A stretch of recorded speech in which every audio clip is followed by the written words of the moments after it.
Every major economic collapse in modern history had one thing in common. The people who built generational wealth during it didn't react to the crash. They prepared for it. For decades, the mainstream financial narrative has told you the same story. Crashes are unpredictable. Diversification is your only shield. And if you try to time the market, you'll lose. That story is true for one group of people. It was never meant to protect the other. The other group, the one whose quarterly SEC filings and private wealth reports paint an entirely different picture, has been running a playbook for over a century. A playbook that begins not when the market falls, but roughly 18 to 24 months before it does. Here are the 5 assets that appear on that list. One of them is technically available to anyone. Most people have never heard of it. And the fifth one is the mechanism through which wealth is legally transferred from the middle class to the ultra wealthy during every single major downturn in recorded history. Asset one. Let's start with the one that sounds the most boring, because boring in the language of institutional wealth means lethal. Before the dot-com collapse in 2000, before the 2008 financial crisis, and before the 2020 COVID shock, one pattern appeared consistently in the SEC 13F filings of the wealthiest institutional investors in America. They were not buying gold. They were not moving into real estate. They were not rotating into commodities. They were buying short duration government paper, Treasury bills, 90-day sovereign instruments yielding barely more than a savings account. Warren Buffett's Berkshire Hathaway reached over $130 billion in T-bills and cash equivalents by mid-2023, before the regional banking crisis, before the commercial real estate reckoning. The financial press called it a missed opportunity. They said he was too conservative. They said the old man had lost his edge. What he was doing was loading the gun. This is the first truth that separates ultra high net worth behavior from conventional financial wisdom. Um, the wealthy don't treat cash as something that costs them yield. They treat it as the only asset that converts into every other asset at the exact moment when those assets are bleeding out. Look at the historical mechanics during the 2008-2009 crash. S&P 500 companies lost roughly 57% of their value at the trough. If you held $10 million in T-bills earning 2%, you earned $200,000 while everyone else lost half of everything. But more importantly, you had $10 million in a market where extraordinary businesses were selling for half price. The Knight Frank Wealth Report from 2009 documented a sharp rise in what it called liquidity preference among ultra high net worth individuals beginning as early as 2006. These clients weren't hiding, they were positioning. This is precisely why the advice stay invested, time in the market beats timing the market exists. Not because it's wrong, it works reasonably well for the average retail investor, but it's advice engineered for people who cannot move $500 million into T-bills without it becoming a visible market signal. For everyone else operating from a standard brokerage account, there's no structural barrier to doing what Buffett does. There's only the cultural conditioning that tells you the move is too simple to be real. The mechanism operates on one iron principle. Crashes require sellers. Sellers require buyers. Buyers require cash. The ultra wealthy accumulate the instrument that cannot be destroyed by the event they're anticipating. Then they wait with the specific patience of someone who already knows the script. Asset two. Now we get to the one that nobody in conventional finance wants you to understand. Because if you understood it, you would recognize that every major economic crisis is simultaneously a transfer mechanism, and the transfer only ever flows in one direction. The second asset is distressed debt. When a company approaches bankruptcy, its publicly traded bonds crater. A bond issued at 100 cents on the dollar might trade at 15 cents, 20 cents, sometimes less. The market, panicking and illiquid, prices these instruments for complete loss. Nobody wants them. Every retail investor has fled. The financial media is writing obituaries. This is precisely when the sophisticated money arrives. Howard Marks at Oaktree Capital built one of the largest alternative asset management firms in history almost entirely on this thesis. His October 2008 memo to clients, written as markets were in free fall, is now studied in graduate finance programs. His core argument: distressed debt is not a gamble on whether a company survives. It is a legal mechanism for taking ownership of a company's assets at a fraction of their replacement cost without paying equity prices. Here's how the machinery works, and this is the part the financial press consistently fails to explain clearly. When a company enters bankruptcy, the waterfall of creditors determines priority of recovery. Senior secured debt holders sit at the top, junior bond holders below them. Equity holders, ordinary shareholders, occupy the bottom rung and typically receive nothing. The bankruptcy court restructures the company. Old equity is wiped out entirely. The bondholders who purchase distressed debt at 15 cents on the dollar receive new equity shares in the reorganized entity. They did not buy stock. They bought debt. They emerged as the new owners. During the 2008-2009 crisis, this mechanism played out at scale. Distressed debt funds purchased the obligations of automotive suppliers, commercial real estate trusts, and retail conglomerates that the market had written off as corpses. General Growth Properties, at the time the second largest mall operator in the United States, filed for bankruptcy in April 2009. Its debt traded for pennies. Brookfield Asset Management accumulated significant positions in that distressed paper. When GGP emerged from bankruptcy proceedings in November 2010, Brookfield held a controlling equity stake in a company managing over 200 shopping malls worth billions of dollars. The total cost of entry: distressed bonds purchased at a fraction of face value.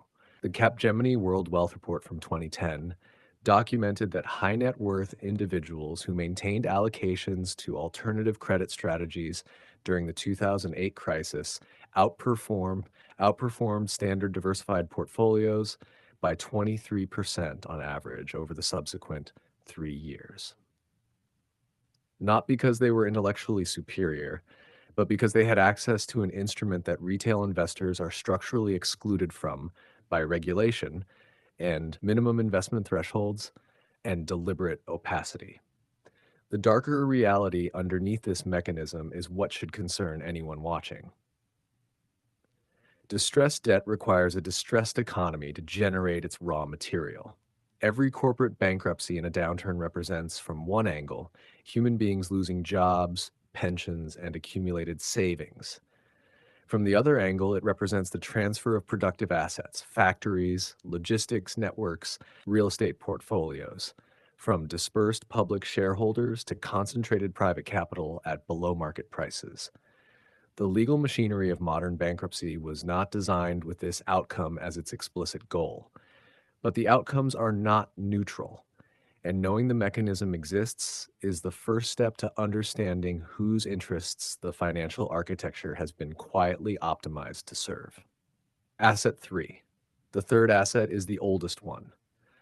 Older than stock markets, older than bonds, older than central banking. It survived every collapse in this list and every collapse that preceded recorded history, and it is currently being accumulated at a pace that has no modern precedent. Productive agricultural land. The Knight Frank Wealth Report has tracked the farmland index for over a decade. Between 2000 and 2020, prime farmland in the United States appreciated by over 500%. It did not crater during the dot-com collapse. It did not buckle during the 2008 financial crisis. During the 2020 COVID shock, when REITs lost 40% and commercial real estate entered a multi-year reckoning, farmland gained 7%. The reason is not complicated. Land that produces food has a floor built into its value that no other asset class possesses. That floor is called caloric necessity. Human beings require calories to sustain biological function, regardless of whether a central bank has mispriced risk or a leveraged financial institution has become insolvent. In 2023, reporting by the Land Report and confirmed by USDA records revealed that Bill Gates had accumulated approximately 270,000 acres of American farmland across at least 18 states, making him the largest private farmland owner in the country. Mainstream media framed this as an eccentric billionaire hobby, or in more conspiratorial corners, something darker. The financial logic, however, is neither eccentric nor conspiratorial. It is ancient. In the Roman agricultural economy of the 1st century BC, the patrician class systematically accumulated public land during periods of debt crisis.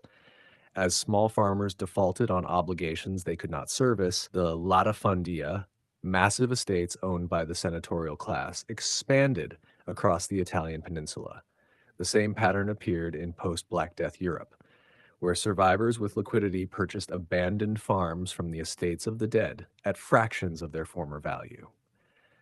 In post-WWI Germany, as the mark hyperinflated into worthlessness, foreign speculators and domestic industrialists holding hard currency purchased farmland from middle-class families who could no longer pay mortgages in real terms. Identical mechanism, different centuries. Land that feeds people retains its value when the paper used to measure that value disintegrates. The critical distinction that the forensic data from every crisis confirms is between agricultural land producing export crops and land serving only domestic consumption. During Venezuela's currency collapse post-2015, farmland connected to export agriculture, coffee, cacao, tropical fruits with dollar-denominated international buyers, maintained real value. Urban commercial real estate denominated in bolivars became worthless. One asset was anchored to global demand. The other was anchored to a monetary system that ceased to exist. The asset isn't simply dirt. It is productive capacity anchored to demand that transcends the jurisdiction of any single failing currency. Asset 4. Walk into Sotheby's, New York, 4 to 6 months before a major market dislocation, not the public auction rooms, but the private treaty sales department, accessible only by appointment, operating on relationship and referral. The private data from Sotheby's and Christie's reveals a pattern that has held for the better part of 50 years. Private treaty sales, direct transactions between collectors and institutional buyers negotiated entirely outside public auction, spiked dramatically in the 18 to 24 months preceding major economic downturns. Before the 2008 crisis, private art sales through the major houses hit record volumes in 2006 and 2007. Before the dot-com crash in 2000, the same pattern emerged in 1998 and 1999. The thesis held again in late 2019 and early 2020. This is not a coincidence. It is asset class behavior reflecting a fundamental characteristic of blue chip fine art that no financial instrument replicates: near zero correlation to equity markets. A landmark study from Mimosas, later acquired by Sotheby's itself, tracked fine art returns across 200 years of auction records. The finding was stark. Art returns show negative correlation to financial market crashes.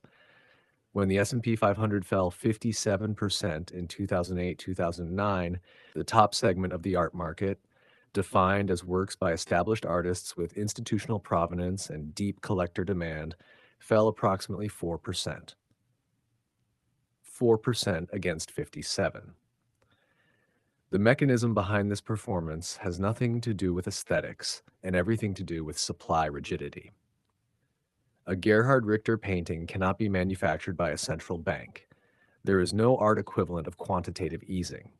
The supply of major works by historically established artists is finite in the most literal possible sense. The artist is dead and no longer producing. In an environment where fiat currency supply can expand by $3 trillion in a single month, as it did during the Federal Reserve's March 2020 emergency intervention. Any asset with a permanently fixed supply becomes a vehicle for wealth preservation by structural necessity. Money chases scarcity when scarcity cannot be printed away. The private treaty mechanism adds a second layer that rarely receives public analysis. Public auctions are price transparent and subject to market sentiment. Private treaties are not. During periods of financial stress, buyers and sellers negotiate directly. The seller, often requiring liquidity to cover losses elsewhere, accepts a below market price. The buyer acquires the work at a discount that will not appear in any public index, will not be tracked by conventional financial reporting, and moves through accounting structures of considerable complexity. The transaction's opacity is not incidental to the strategy. For the ultra high net worth community, the opacity is a central feature.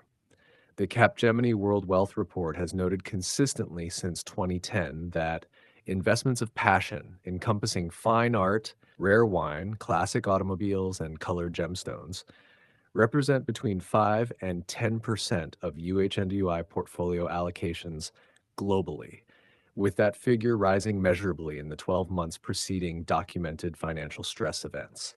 This is not passion. This is pattern recognition with a multi-generational time horizon, wearing passion as its disguise. Asset 5. The last one is the one that makes everything else on this list look like a defensive maneuver because the first four assets are forms of protection: stores of value, mechanisms for capital preservation during dislocations. They protect wealth. They transfer wealth at the margins. The fifth asset is not defense, it is offense. It is the mechanism through which entirely new fortunes are constructed during economic collapses, not merely preserved. And it is hiding in the least glamorous corner of private equity deal flow. Essential service monopoly businesses, the final truth. This pattern reveals that every economic crash is a predictable redistribution event. Capital flows from the unprepared to the prepared, from the panicked to the patient. The middle class was taught that crashes happen to them. The data tells a different story. Crashes are scheduled shopping events for those who know what they're buying. Cash is ammunition. Essential businesses are permanent cash flow. Agricultural land is a caloric claim on the future. Distressed debt is an ownership mechanism in disguise. Art is non-correlated preservation. None of this requires a prime brokerage account to understand. It only requires the willingness to look at what generational wealth builders are actually doing. So ask yourself, if the next crash is already casting its shadow, measured in T-bill accumulations, private art deals, farmland acquisitions, and distressed debt positions, where do you want to be standing when it arrives? Subscribe to the Wealth Code if you want to keep asking better questions.